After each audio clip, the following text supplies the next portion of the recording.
जय महाराष्ट्र. मी प्रतीक रहाटे, दक्षिण रायगड जिल्हा विद्यार्थी सेना जिल्हाध्यक्ष आणि माझ्यासोबत संपर्काध्यक्ष आहेत दक्षिण रायगडचे. आम्ही आत्ता मुंबईकडे चाललेलो.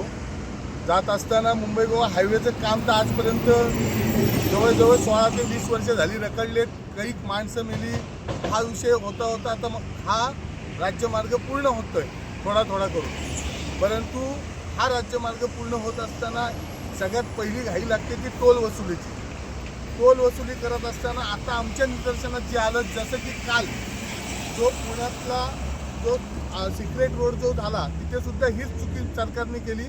आणि जो आजही तुम्हाला म्हणतो मिसिंग लेंथमध्ये आणि आजही आत्ता तुम्ही इथं बघू शकता हे जे फलक लावलेत त्याच्यामध्ये काय दिले, सूचना नोटीस 1 26 स्थानिक निवासी शुल्क प्लाझा के 20 मीटर दूरी के अंतर. हे सगळं हिंदीमध्ये, हिंदी सक्ती याच्या विरोधामध्ये आपण लढतोय.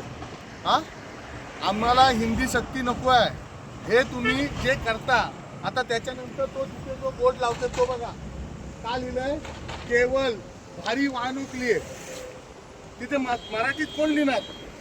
अरे हे राज्य सरकार मराठी बाळासाहेबांच्या मुद्द्यावरती बनलं, मराठी ह्या शब्दावरती बनलं. आणि लाजा बाळगा, जर हे बोर्ड बदलले नाहीत तर महाराष्ट्र नवनिर्माण सेनेकडनं ह्या सगळ्या बोर्डला काळं फासलं जाईल. एवढं सांगतोय. जय हिंद, जय महाराष्ट्र.